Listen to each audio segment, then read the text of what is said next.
Hello, नमस्कार. तुमच्या सगळ्यांचं स्वागत आहे आपल्या आजच्या या यूट्यूबच्या सेशनमध्ये, व्हिडिओमध्ये. तुमच्या सगळ्यांचं मी Amruta Surdas, life balancing coach, तुमचं मनपूर्वक स्वागत करते. जसं की तुम्हाला सगळ्यांना माहिती आहे आणि आपल्या सगळ्यांना माहिती आहे, आपल्या सेशन्समध्ये जे स्टुडंट्स येतात त्यांच्यामध्ये जेव्हा ट्रान्सफॉर्मेशनल असा एकदम मस्त बदल होतो, की कुठून कुठपर्यंत, की इतकं काहीतरी फ्रस्ट्रेटेड, कुठेतरी भीती बाळगलेली आहे, कुठेतरी ट्रॉमाज आहेत, लहानपणीचे वुंड्स आहेत, जे मनी वुंड्स आहेत, किंवा कुठलेही वुंड्स जखमा करून घेतलेले आहेत स्वतःच्या सबकॉन्शियसला. या सगळ्यांमध्ये ज्या ज्या गोष्टी, ज्या ज्या एरिया ऑफ लाईफमध्ये हिलिंगमुळे, टॅपिंगमुळे, वन टू वन सेशन म्हणजे काय, पर्सनलाइज सेशन्स, या सगळ्यामुळे सक्सेस स्टोरीज क्रिएट झालेल्या आहेत. म्हणजेच काय, की आयुष्यात आमूलाग्र बदल झालेला आहे. रिअल लाईफमध्ये अगदी रिअलली जगावं असं वाटतंय, अगदी मनापासून जगावं असं वाटतंय, ना की ते जगणं बर्डन झालेलं आहे. तर हे सगळे बदल अजून एका आपल्या अशाच छान स्टुडंटच्या बाबतीतही घडलेले आहेत. त्या म्हणजे अमृताजी. मी त्यांना इन्व्हाइट करते. त्या आपल्याला त्यांची जर्नी, त्यांचे अनुभव, त्यांचे एक्सपिरियन्स आपल्यासोबत आज शेअर करणार आहेत. आपल्या लाईफ बॅलन्सिंग सिस्टीमच्या या सगळ्या प्रवासाबद्दल तेच सांगणार आहेत. ओके, चल. येस अमृताजी, मी तुम्हाला स्पॉटलाईटवर घेतलंय, अनम्यूट केलंय, बोला. सगळ्यात आधी तर तुमचं स्वागत, मनपूर्वक स्वागत, की तुम्ही या सगळ्या, येस, तुम्ही या सगळ्यामध्ये आलात. आणि आता आम्हाला जे कोणी बघतायत त्यांना सगळ्यांना सांगा, या प्रवासात तुम्ही कसे आलात, म्हणजे लाईफ बॅलन्सिंग सिस्टीम मध्ये माझ्यासोबत तुम्ही कशा जोडले गेलात हे सांगा. Thank you ma'am. पहिले येस. तर तुमचं हे करेल की तुमच्यामुळे मी आज इथपर्यंत आहे. माझं नाव अमृता शिंदे. मी तुमचा असंच युट्यूबवर स्क्रोल करताना व्हिडिओ बघितला होता आणि मी त्याबरोबर कनेक्ट झाले.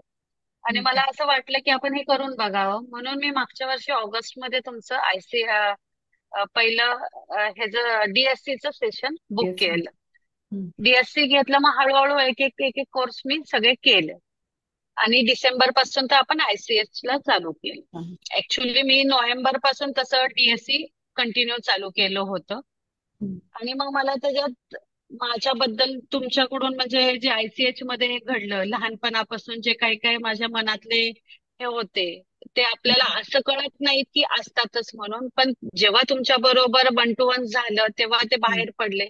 आणि मी असंच त्याच्यातून मग बाहेर पडून मला खूप फ्री वाटायला लागलं की आयुष्यात काहीतरी करू शकतो आणि हे आयुष्य काय आहे हे सगळं कळलं. म्हणजे मला मधी की असं वाटायचं की आयुष्य काय असं, पण हे केल्यावर मला खूपच आमूलाग्र बदल बदल झाला त्याच्यात माझ्या.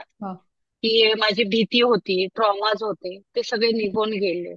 म्हणजे काय परत नेमकं, आरोग्याच्या बाबतीत जर का जे कोण बघतायत त्यांना सांगायचं झालं तर हेल्थ रिलेटेड तुम्हाला काय काय चॅलेंजेस होते?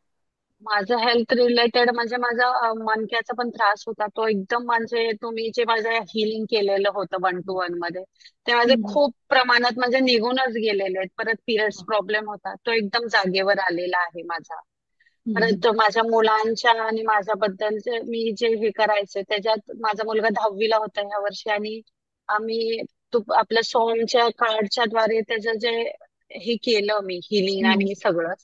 तर मला जेवढे पर्सेंट पाहिजे होते तेवढे मी त्याचे मिळवू शकले. अरे त्यामुळे मी वा, खूपच खुश म्हणजे तुम्ही होते. मॅनिफेस्ट केलं, त्याला जेवढे पर्सेंट आणि हो, पाहिजे तेवढे मॅनिफेस्ट केले. वा, म्हणजे आता मस्त. असं झालंय, मी जे मॅनिफेस्ट करते ते सहज सहज मला मिळते. मिळते हे फक्त ह्या एफर्टलेसली. जर्नीमुळेच मला इथे कुठे असं तुम्हाला एफर्टलेस आहे. बाबा हे करावं लागत नाही, आणि जे काही टूल्स टेक्निक्स तुम्ही करताय तेही सरळ तुम्हा साधे सोपे तुम्हाला जमतात. वा, हे तुम्ही जे छान. वन टू वन मध्ये किंवा आपल्या ऍडव्हान्स मधले जे टूल्स वापरून जे मी हे केलंय सगळ्या गोष्टी, ते सगळं ह्याच्याद्वारेच मला मिळते. म्हणजे आपली छोट्यातली छोटी गोष्ट जरी हरवली आणि ते हम्म. आपल्या ह्याच्यात म्हणजे ऍडव्हान्स मध्ये आहे, तर ते जर टेक्निक वापरून केलं तर ते खरंच होतात. हे हे रिअल आहे. म्हणजे जे बघतात त्यांनी तर ह्याच्यावर खरंच हे करावं. मी तर मनापासून सांगेन की प्रत्येकाने हे करा.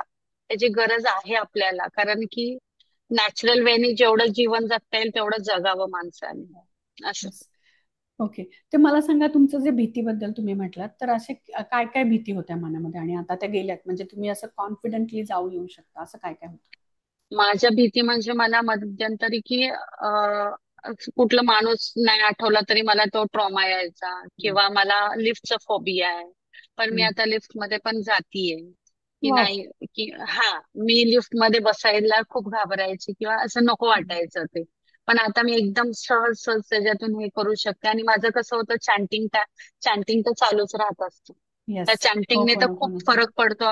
किंवा कधी असं वाटलंच, कधी आपल्याला थोडं मनात आलं तर चॅन्टिंग केलं तर तेवढाही परत तो आत्मविश्वास मिळू शकतो, हेही माहिती पडलेलं आहे ह्याच्यात. म्हणजे आता काय असं. झालं, जगण्यासाठी जर का काही हर्डल आले तर ते हर्डल पास ऑन करून पुढे जाण्यासाठी सगळं अवेलेबल आहे, सोल्युशन्स अवेलेबल आहे, त्याच्यामुळे तो येस, कॉन्फिडन्स येस. आला. हा. जसं की क्लॉस्ट्रोफोबिक म्हणतात त्याला, म्हणजे जर का मी चुकत असेल तर मला करेक्ट करा बरं का कोणी, की लिफ्टमध्ये गेलं की एक भीती वाटते की आपण बंद ह्याच्यात आलोय का वगैरे, तोही फोबिया गेला.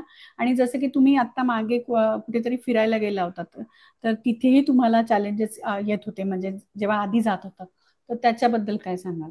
मला विमानाचं पण आता, म्हणजे खूप दिवसाच्या गॅपनी मी जेव्हा विमान प्रवास करणार होते, तर मला तेव्हा पण जरा वाटत होतं. पण तुम्ही जे टेक्निक आणि मला जे सांगितलं करायला, ते मी केलं आणि मी सहज सहज तो प्रवास केला आणि मी खूप एन्जॉय केला. म्हणजे वा. मला काहीच त्याच्यात जाणवलंच नाही असं. मस्त. म्हणजे इतकं तिथे भीती सुंदर. वाटली नाही किंवा गोळी औषध काय घेतलं नाही, काही नाही, काहीच नाही. काहीच घ्यायची गरजच पडली नाही. उलट असं झालं की आता मी नेक्स्ट करू शकते, आणि ते विदाऊट हे. मस्त. किती छान. असं. नक्की हो. लवकरच जा, विमानात बसून मस्त लवकरच प्रवास करा. सो तुमच्या या सगळ्यांमध्ये नातेसंबंधात काय फरक पडलाय, म्हणजे तुमच्या घरातल्या सगळ्या नात्यांमध्ये काय फरक पडलाय, आधी कसं होतं आणि माझ्या आता काय फरक पडलाय? माझ्या नात्यांमध्ये म्हणजे फरक पडला, म्हणजे खूपच हे झालं. मी आधी माझी चिडचिड व्हायची किंवा असं म्हणजे वाईट वाटायचं, कोण काय बोललं काय झालं, पण मी हम्म. ते चॅन्टिंग आणि टॅपिंगने सगळं जे मात करू शकले, आणि माझे रिलेशन आता खूप चांगले झालेले आहे. येस. आता राग नाहीयेत, आता नाही वाटत की माझ्या मनासारखं का नाही वागत? नाही, काही वाटत नाही, कारण की आता जे शिकलीये त्यांनी मी सगळं हे हे केलं की ऍक्सेप्ट करायला मी शिकलेली आहे समोरची येस. परिस्थिती. आणि त्याच्यामुळे रिलीजही मला काही नाही. करायला आणि लागला. रिलीजही करते, आणि सहज वाटलं तर मी माझं चॅन्टिंग चालू ठेवते त्यावेळेस. मस्त. तर चॅन्टिंगचा अर्थ काय? आपलं ho'oponopono. I am sorry, please हो, फॉरगिव्ह मी, पण thank you, I love you. Thank you. त्याच्यातही आपले बरेच प्रकार आहेत, बऱ्याचशा गोष्टी आहेत, त्याच्याविषयी आता अमृताजी म्हणतात. त्याचबरोबरीनं आता मनी फ्रिक्वेन्सीमध्ये, म्हणजे वेल्थ फ्रिक्वेन्सीमध्ये काय चेंजेस झाले तेही सांगा आम्हाला. मनीमध्ये म्हणजे मी सहज सहज, म्हणजे माझ्याकडे असे कुठून तरी इथे माझे पैसे आहेत हे लक्षात येतं, की हम्म. इकडे मला मिळणार होते हे पैसे. त्या दिवशी अचानक असंच मला माझ्या अकाउंटंटनी त्याचं दुसरं सांगत होता, पण माझ्या एकदम त्या निमित्ताने लक्षात आले, आणि मग मी त्याला सांगितलं की नाही, हे माझे पैसे आहेत, तू हे त्याचं हे कर की कुठे आणि कधी येणार आहेत. तर तो म्हटला आलेले आहेत मॅडम, पण मी तुमच्यापर्यंत हे नाही. पण मला ते मी मनीचं हे केलं त्याच्यावरनं मला ते लगेच सहज सहज माझ्यापर्यंत पोहोचले, मिळालं. म्हणजे मी हा. विसरून गेले होते असं. विसरून गेलं होतं, तुमचेच पैसे तुमच्याच लक्षात नाही आणि ते तुमच्यापर्यंत आलेच नव्हते. तर तुम्ही जेव्हा हे EFTचं मॅग्नेटिक मनी टॅपिंगचं म्हणताय, येस, तुम्हाला ते येस, पैसे, येस. राईट, की कधी कधी काय होतं की आपल्यापर्यंत ते फ्रिक्वेन्सीच पोहोचत नाही, आणि आता पोचत. पैशाविषयीची काळजी वाटते का, की अरे गेला तर आला तर, अशी जी भीती वाटते का? का काहीच वाटत नाही आता, म्हणजे कुठलाच, म्हणजे खूप पैसा पण आणि कुठलाच हे आले चॅलेंज तरी मी हे पास ऑन करून पुढे जाऊ शकते. हे माझ्या डोक्यात येतं फक्त आता. येस. मी कॉन्फिडन्स उलट वाढलाय. समोरच्याला कॉन्फिडन्स वाढला, समोरच्याला सांगते ठीक आहे, इट ऍक्सेप्ट, आणि बघा पुढे आपण केलं तर होईल, असं मी होईल. समोरच्याला पण स्वतः सांगू शकते कॉन्फिडेंटली. मस्त. आधीची अमृता आणि आत्ताच्या तुम्ही, आत्ताची अमृता, याच्यामध्ये काय फरक आहे? आधीची अमृता म्हणजे थोडस भित्रट, थोडं कोण काय बोलेल का, कोण काय करेल का, मग मला वाईट वाटलं तर असं. पण आता असं ह्या गोष्टींची मी हे होत नाही, की ठीक आहे हम्म. बोललं, ठीक आहे ऐकायचं, आणि आपल्याला जे करायचंय आपण तर करणार आहे, ते चांगलंच करणार आहे, तर काही नाही, इट्स ओके. हम्म. ऍक्सेप्ट परिस्थितीला करून पुढे आपल्याला करायचं ते करणार आहे. आणि मॅनिफेस्ट केलं तर सहज सहज सगळ्या गोष्टी सगळ्या होतात गोष्टी होतात. हे पण कळलेले आहे आता. येस. म्हणजे त्यामुळं आधीच्या अमृताला असं जगणं म्हणजे एक बर्डन वाटत होतं, आणि आता जगणं खूप छान वाटायला लागले. आणि बाय द वे, तुम्हाला येस. सगळ्यांना सांगायला आवडेल की आता इतकं छान झालेलं आहे की आता अमृताजी स्वतः लाईफ कोच होत आहेत. तर हो. त्याचं पण ट्रेनिंग चालू आहे, तर खूप छान आहे. तो प्रवास कसा आहे तुमचा, त्याच्याविषयी सांगा. मी पण आता त्यामुळे हळूहळू हे करता करताच मी लाईफ कोच साठी मॅम कडून शिकतीये, आणि आता मी तो प्रवास पण इतका मस्त वाटतोय करायला.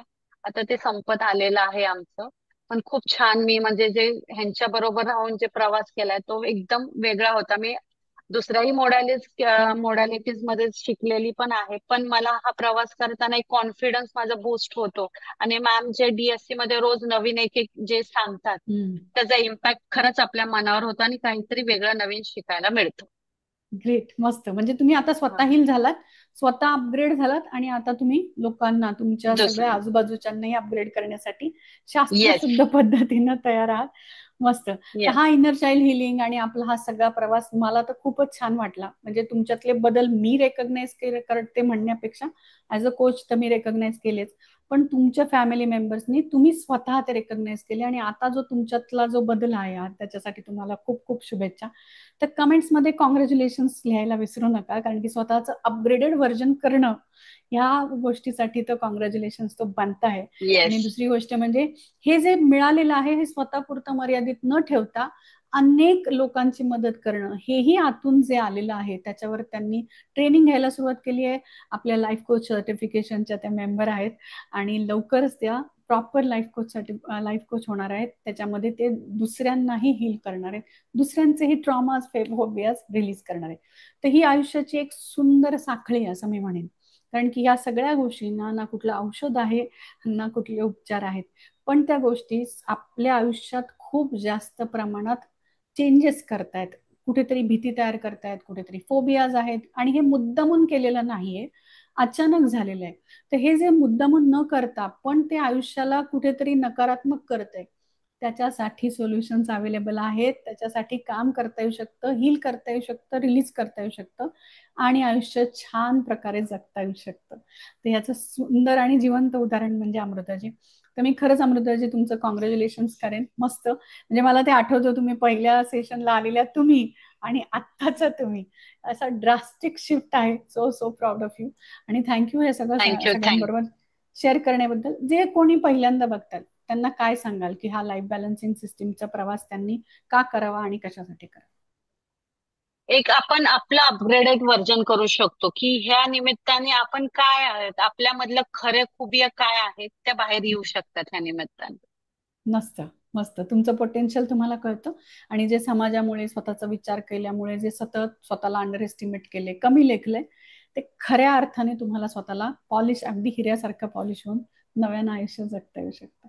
So thank you, yes, thank you so नक्की. मच अमृताजी, शेअर करण्यासाठी. थँक्यू. Thank you thank you. तुमची. Thank you thank you. Ma'am. Thank you. Thank you, thank you so much. जे थँक्यू कोणी सो बघतायत मच. कॉंग्रॅच्युलेशन्स नक्की लिहायला विसरू नका. आणि हा व्हिडिओ अशा कुणाला तरी शेअर करा की ज्यांना असं वाटतं की आयुष्यात काहीच नाहीये, त्या भीतीमुळे, फोबियामुळे, स्वतःच्या कॉन्फिडन्स गमावल्यामुळे सतत त्याच कोशात जगत आहेत. अशा कोणत्याही 3 आवडीच्या व्यक्तींना हा व्हिडिओ नक्की शेअर करा. त्यांना ऍटलिस्ट कळेल की येस, सोल्युशन अवेलेबल आहेत जगामध्ये आयुष्य नव्यानं जगण्यासाठी.